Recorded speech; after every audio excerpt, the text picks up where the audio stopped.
Over the past 3 months, I have transferred a lot of flour, a lot of meat, a lot of melted butter. And I did all this in order to learn how to cook Uzbek Samsa. And finally I did it. And today I am happy to share with you the secrets and recipes of cooking homemade Samsa in Uzbek. Let's go. Hi there, Igor is with you, and today, in the Del Norte kitchen, I would like to show you how to cook Uzbek homemade Samsa, just homemade. How to make puff pastry. How does this process happen in general? I think you will be very interested.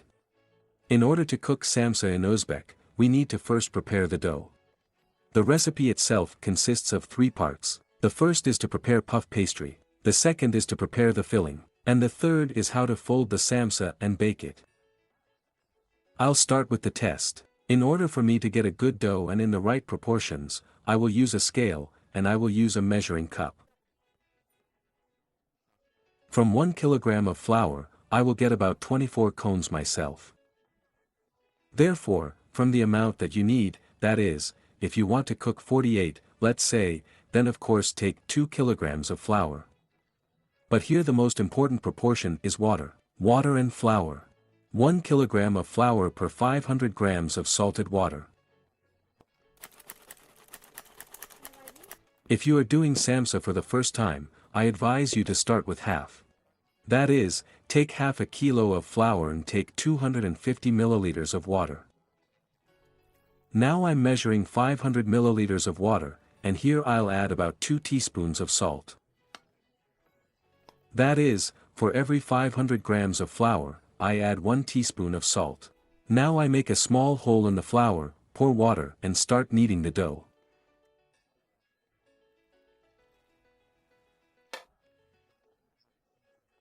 Cooking Samsa is not a very fast process. It takes me about 4 hours to complete the whole process. Therefore, if you want to cook Samsa for dinner, then start cooking it at lunch. If you have a food processor, then of course it is much easier to cook the dough in it. But I don't have a food processor, so I'll do everything manually. It is much better to use lukewarm water for the dough.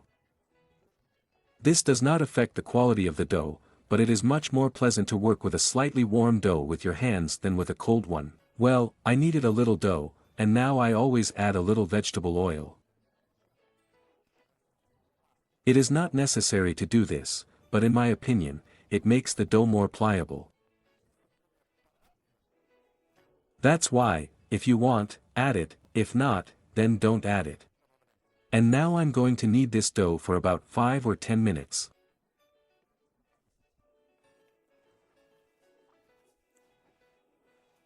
After I've kneaded it for 5 minutes, now I'm going to put it in a plastic wrap.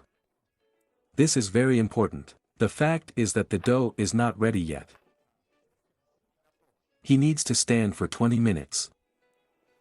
Then I will knead it again and leave it in the food film again. Now it is very clear that the dough is not ready yet. The dough should stand, and in 20 minutes these gluten will occur in it. It will start, activate and make this dough very elastic and very different in consistency. So now, you see, I've wrapped it in a film and I'm leaving it for about 20 minutes now. I'll be back to him again in 20 minutes. So, but while the dough is standing, we will not waste time in vain. We need to prepare the filling. I will make 2 fillings, from meat and from pumpkin. You can make the filling whatever you want, whatever you wish. And by spices, and by what you will add inside, it will be your choice. You can add greens, you can add cheese. The most important thing here is the dough. This puff pastry, which just melts in your mouth, which crumbles, which is very tender and at the same time a little crispy, this is what makes Samsa Samsa. I'm going to do a classic homemade Samsa. And here I will use mutton. The proportions are very simple, 1 part lamb and 1 part onion. It is better to cut both meat and onions with a knife. Of course, you can use a meat grinder, but it won't taste as delicious if you cut it with a knife.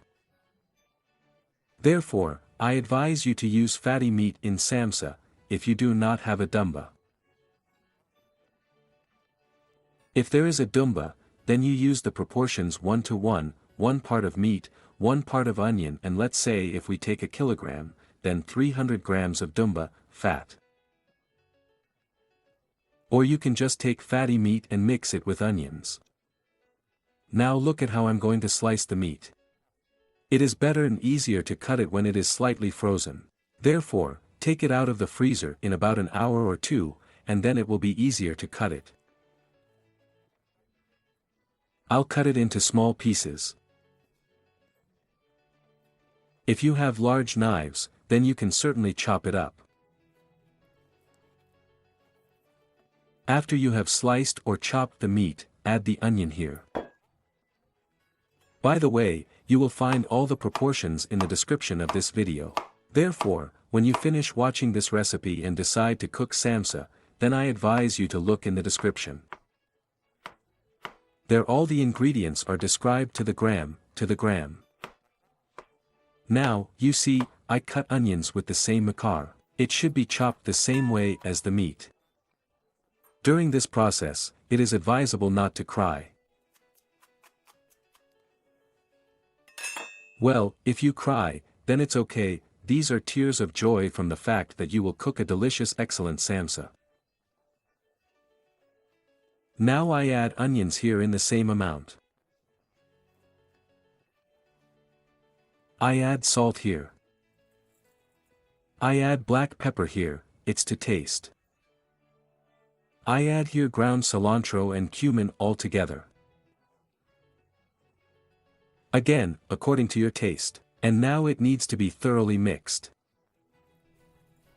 If your meat is not greasy, if you don't have a dumba for some reason. Let's say I don't have a duma. Since it is very difficult to get it in America, I will not add a little vegetable oil here again, and mix everything well. Well, I got a meat filling, so cute. Now I'm going to make a pumpkin filling. You know, when I was little, to be honest, it wasn't that I didn't like it at all, I hated pumpkin. But when I tried pumpkin samsa once, you can't even imagine, it was real bliss. So now I'm going to show you how to make pumpkin stuffing. You know, I have a lot of friends who know that I like to cook. They gave me a monster like this. In fact, this is a very cool thing. It is made for restaurants and it is very easy to cut all kinds of vegetables in it. Much easier than on a grater.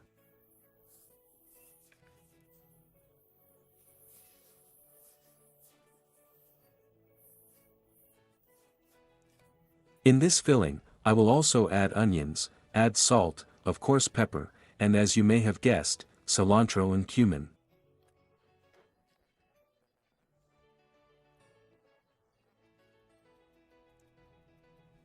And here I'll pour it with olive oil. But as you can see, while the dough was being infused, I prepared 2 fillings. Just 20 minutes passed, I cooked the meat and cooked the pumpkin. Now I'm going back to the test. So, the dough stood for 20 minutes. It is very important here that gluten does its job. When I made samsa for the first time, I did not need, or rather how I kneaded the dough, but I hurried a couple of times and I did not get a good dough precisely because the dough simply did not deserve the amount of time it needed.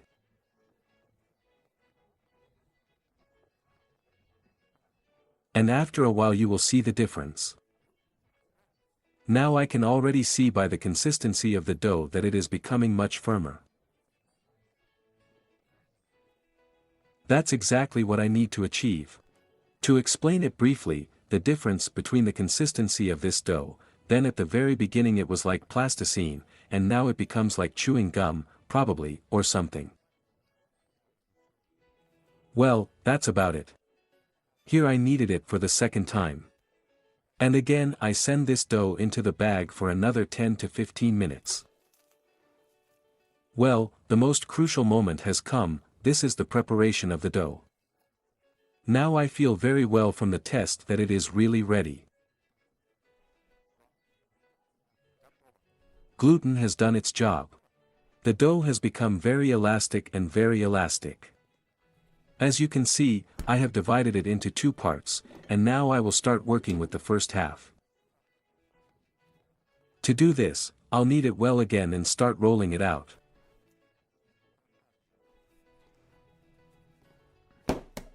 I noticed one detail. To roll out this dough very thinly, I will first spread it with a little vegetable oil.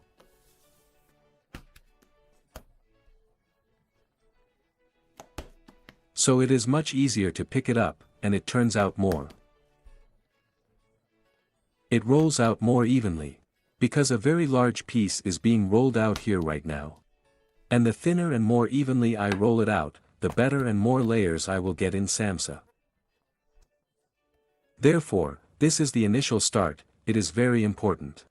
As soon as I have achieved the shape that I need, I will sprinkle a little flour. Now I can roll out this layer very thinly and easily.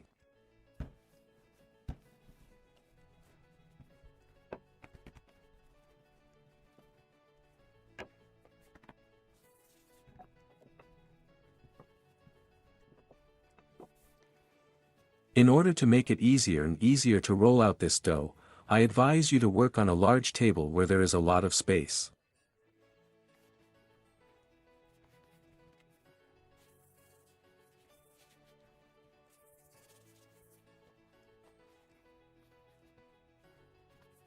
Well, I rolled out the dough.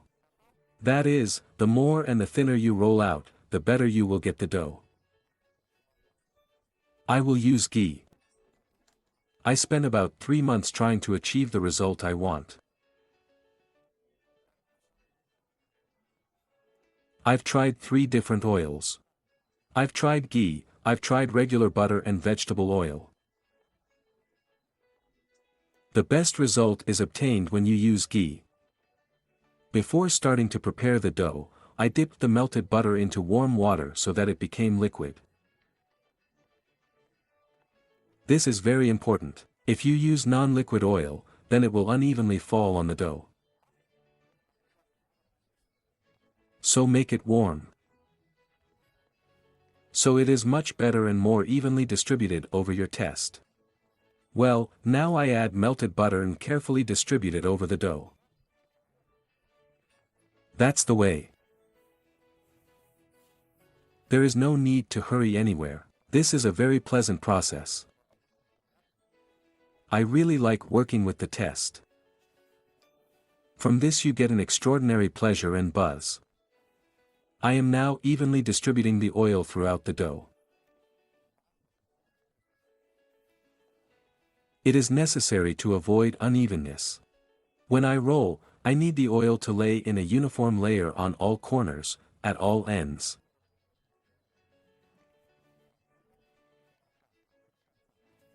As soon as you see that your hand is calmly sliding over the entire surface of the dough, at this moment it is already clear that everything has settled down fairly evenly, and now it's time to twist.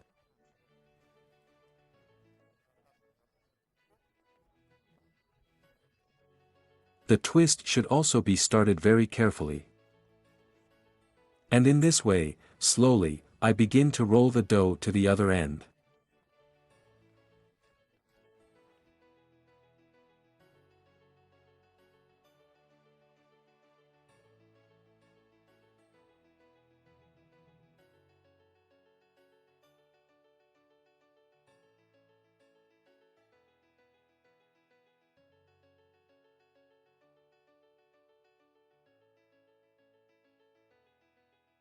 Here I have, as you can see, turned out to be such a sausage. Now I'll twist it a little.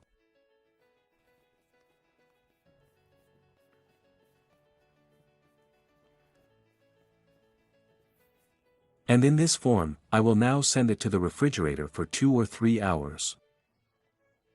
If you are in a hurry, then this sausage can be sent to the freezer for 20 minutes, and then left in the refrigerator for 10 minutes.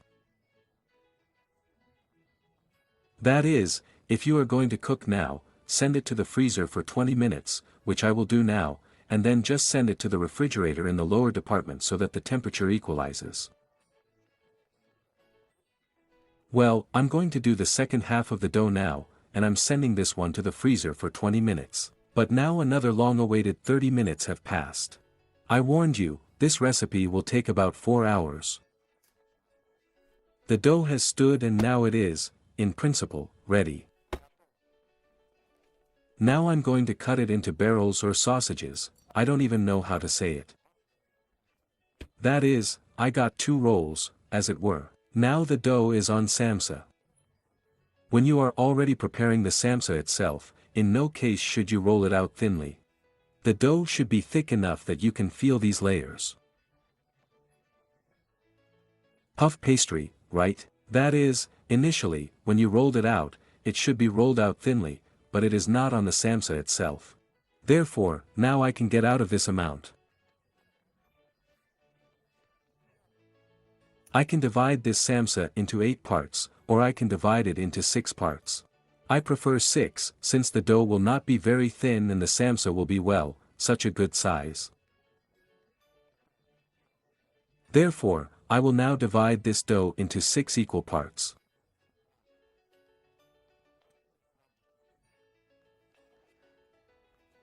And I did it. You see, if you look at the dough in the section, you can see it very clearly here. Do you see these layers?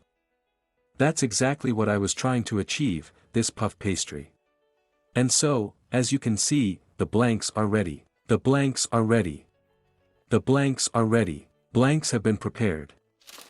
Now I need to prepare a sheet. Of course, you can put Samsa directly on the sheet, but it is much easier to wash this sheet later if you just remove this paper.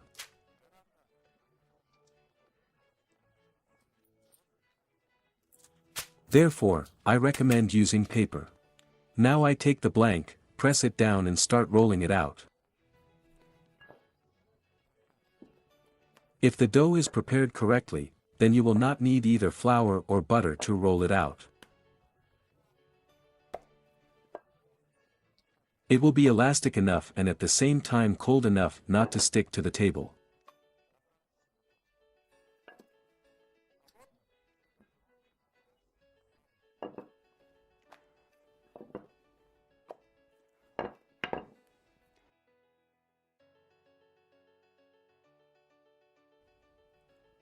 I'm packing the filling. There are a huge number of ways to form Samsa. It can be made round, it can be made square, it can be made triangular. Triangular is actually the easiest way.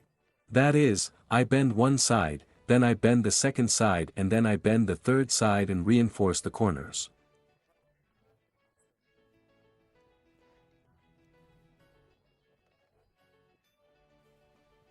Now I put this side on a baking sheet. Once again we roll out the dough, turn it over, put the filling and make a triangle.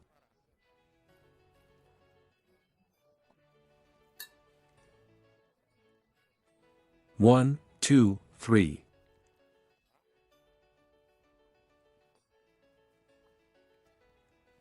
And again, we put this side on a baking sheet.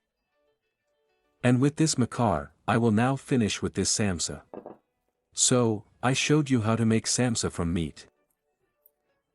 Here's a look at how beautiful it turned out.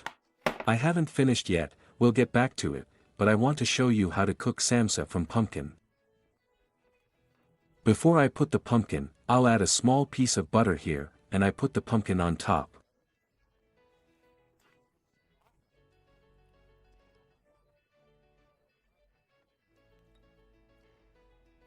There are no fats in the pumpkin, and butter will give this pumpkin an unusual creamy taste. It will be just a nyama, I promise. Now, after I have cooked everything, I now stack the Samsa in this way and now when the Samsa is cooked, the oil will drain onto the pumpkin.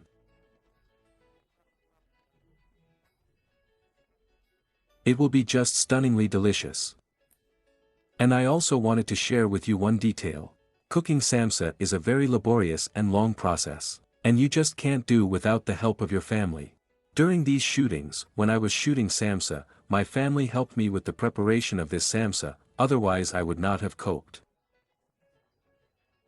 Therefore, if you want to get together and do something delicious and healthy, cook samsa.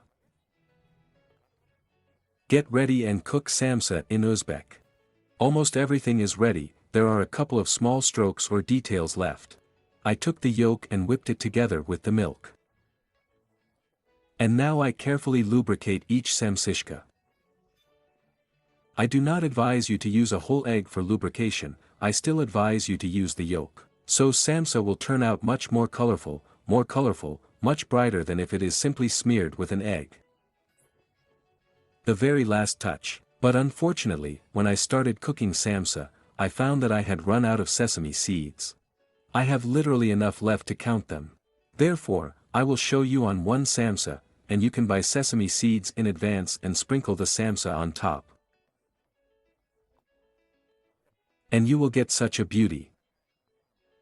Externally, that samsa with meat, that samsa with pumpkin looks the same. Therefore, in order to distinguish them, I will add a little zira here. So I will know that the samsa on which there is a little bit of cumin is with pumpkin, and on which there is none is with meat. Well, everything is ready, now it remains to send this samsa to the oven. I preheated the oven to a temperature of 180 degrees. Cook or bake it in this oven from 45 minutes to an hour, depending on your oven. So, let's go. So, I send it to the preheated oven. And I'll be back to this samsa in about 45 minutes. So, as you can see, samsa is ready. Look what a beauty turned out. Now it remains to lay it beautifully.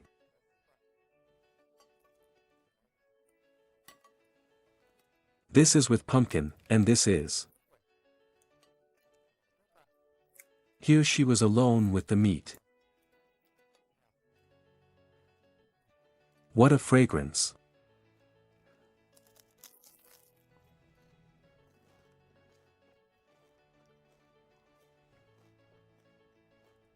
This dough is just fantastic. Let me show you closer. Look at this, this is the dough.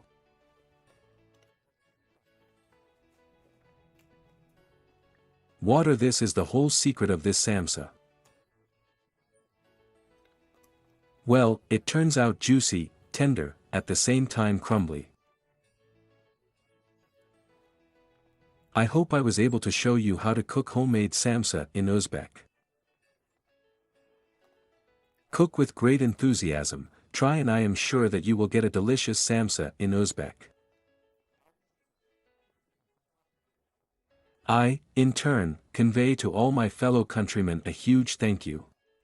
Thanks to Uzbekistan for teaching me how to make such a wonderful dish. If you liked the video, please like it, don't forget to subscribe to my channel. Also, to get an update, click on the bell. I wish you a great mood, bon appetit. Let's make this world tastier, bye.